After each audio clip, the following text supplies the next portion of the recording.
बहुत बहुत शुक्रिया माननीय सभापति जी। मैं आज यहाँ मजलूमों की आवाज़ बनकर खड़ा हूँ।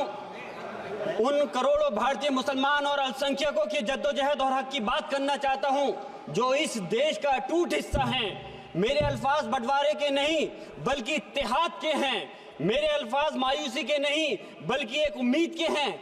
ऐसी उम्मीद जो कि हमारे इस देश को जोड़ना चाहती है। हमारे संविधान को बनाने के लिए हमारे बाबा भीमराव अंबेडकर साहब, मौलाना अबुल कलाम आजाद साहब, डॉक्टर जाकिर हुसैन साहब ने मिलकर के इस संविधान को बहुत मेहनत के साथ बनाया था। ये सिर्फ किताब की शक्ल में देने के लिए नहीं है। आज संविधान के उस पर मैं कहना चाहता हूं कि भारत का संविधान इंसाफ, आज़ादी और भाईचारगी की जिंदा गवाही है और ये गारंटी देता है कि नागरिक हर मजहब, जात या नस्ल पर इज्जत के साथ गुजार सकते हैं जिंदगी। लेकिन अफसोस है, एक मुस्लिम रहनुमा की हैसियत से मुझे इस दस्तावेज पर बेपनाह फख्र है जो कि दस्तावेज जो संविधान हमें इजाजत देता है। आर्टिकल 15 के मुताबिक किसी भी नागरिक को मजहब, जात, लिंग, नस्ल या जन्म के स्थान पर भेदभाव नहीं किया जाएगा।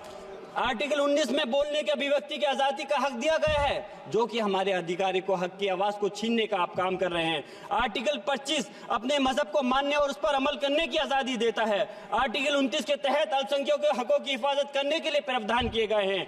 लेकिन आप तो हमारे हकों की छीनना चाहते हैं। माननीय सभापति जी, मैं आपके माध्यम से कहना चाहता हूं कि आर्टिकल 30 के अंदर अपने तालीमी इदारों को कायम करने और उनके चलाने का हक है, लेकिन हमारे साथ ज्यादती हो रही है। ये संविधान को अगर आप कमजोर करेंगे तो याद रखना ये देश कमजोर होगा, हमारा मुल्क कमजोर होगा। जो संविधान के प्रति वफादार नहीं हो सकते वो हमारे मुल्क के प्रति वफादार नहीं हो सकते। मैं उस संभल की सरजमी से आता हूं जहां पर 15 दिन पहले एक संविधान को कमजोर करने का काम किया गया। वहां पे जिस प्रकार से 5 मजलूमों की जान ले ली गई, जिस तरह से 30 से ज्यादा लोगों को गोली मारकर घायल कर दिया गया और 27 से 50 से ज्यादा लोगों के खिलाफ मुकदमा दर्ज किया गया। मैं पूछना चाहता हूं माननीय सभापति जी, मैं सांसद हूं, मैं अपने मुकदमे का मैंने कहा था मुझे डर नहीं है। मेरे खिलाफ मुकदमा लिखा गया, मैं वहां मौजूद नहीं था और ये मुकदमा जो हमारे चाहे विपक्ष के सांसद हो या सत्ता पक्ष के सांसद हो, आप याद रखिए जनता की आवाज हो, जनता के बीच में जाकर के आपके जवाबदेही बनती है। और मैंने अपनी जनता को आवाज को उठाने का काम किया तो क्या गलत किया था? माननीय सभापति जी, सिर्फ इस बुनियाद पे मुकदमा लीजिए गया। आज मैं आपको बताना पॉइंट पे बोल रहा हूँ, संविधान पर ही बोल रहा हूँ माननीय सभापति जी। आज मैं चाहता हूँ उन लोगों को इंसाफ मिलना चाहिए जो जिन्होंने ज्यादती की है, उनको सजा मिलनी चाहिए। और आज एक इमाम को सिर्फ इसलिए गिरफ्तार कर लिया गया संभल के अंदर कि सिर्फ उन्होंने अजान लाउड स्पीकर से दे दी थी। अफसोस है कि आज हमारे साथ ऐसी ज्यादती हो रही है। माननीय अध्यक्ष जी, हमारा संविधान किसानों को मजबूती की बात करता है जो इस देश की रीढ़ की हड्डी है।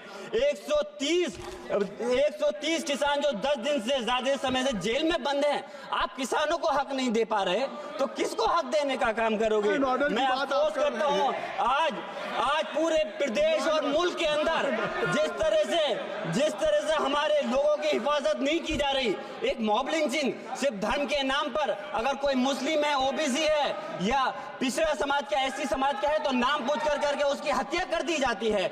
बुलडोजर चलाए जा रहे हैं। हेट स्पीच, अगर कोई हम कुछ बोलते हैं तो हेट स्पीच करके मुकदमा दर्ज कर देते हैं। और जो हमारे धार्मिक आका हमारे सल्लल्लाहु अलैहि वसल्लम की शान में गुस्ताखी करता है उनके खिलाफ कोई कार्रवाई नहीं। मेरे पास समय कम है इसलिए तेजी के साथ में मुझे बोलना पड़ रहा है। माननीय सभापति महोदय जी, ये सवाल बंटवारे का नहीं बल्कि हम वतनों के लिए जिनका जमीर मर गया है उनके जमीर को जिंदा करने के लिए है। हम चाहते हैं इस देश की आजादी, हमारी देश की सभापति जी, बस मैं अपनी बात खत्म कर रहा हूं, 1 मिनट।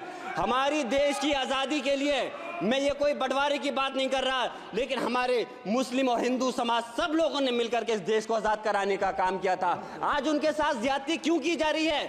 हम लोग अपने इस मुल्क के अंदर मजबूरी से नहीं रुके बल्कि हम जो है अपनी मर्जी से रुके थे। हमारी मुल्क को आजाद कराने में हजारों लाखों मुसलमानों ने शहीद हुए थे। माननीय सभापति जी, कंक्लूड कर रहा हूँ सिर्फ राजकुमार से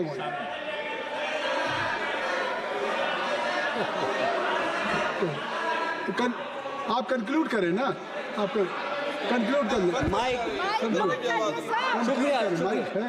शुक्रिया माननीय सभापति जी। बिल्कुल, माइक मैं आ एक गया। मुस्लिम और अल्पसंख्यक रहनुमा के तौर पर मैं अपनी बिरादरी के लिए खास हक के मुताबिक नहीं करता। मैं सिर्फ ये चाहता हूं कि आईना के बाद संविधान के मुताबिक हर नागरिक के लिए जो वादा किया गया उसे पूरा हो, हुकूमत से कमजोर की हिफाजत को यकीनी बनाए और नफरत फैलाने वालों को सजा दे। और मैं अपनी बात इस शेर के साथ खत्म करना चाहता हूं जो कि हबीब जालिब का शेर है। ऐसे जुल्म सुबह बेनूर को मैं नहीं मानता, मैं नहीं जानता, मैं भी खाइफ नहीं तख्ताए दार से, मैं भी मंसूर हूं कैदो अगियार से। क्यों डराते हो जिंदान की दीवार से, जुल्म की बात को जहल की रात को मैं नहीं मानता, मैं नहीं जानता। श्री राजकुमार संगवान जी, श्री राजकुमार संगवान जी। अध्यक्ष महोदय, मैं आज हमारे संविधान निर्माण के 75 वर्ष पूरे होने के अवसर पर इस सदन में हो रही चर्चा में शामिल होकर अपने विचार सदन के साथ साझा कर रहा हूं। अध्यक्ष महोदय, 26 नवंबर 1949 की तिथि भारतीय इतिहास में स्वर्ण अक्षरों में अंकित है। इस पावन दिवस को ही हमारे मूर्धन विद्वानों और पूर्वजों द्वारा अथक परिश्रम से आम सहमति से दुनिया का श्रेष्ठतम संविधान अंगीकृत अधिनियमित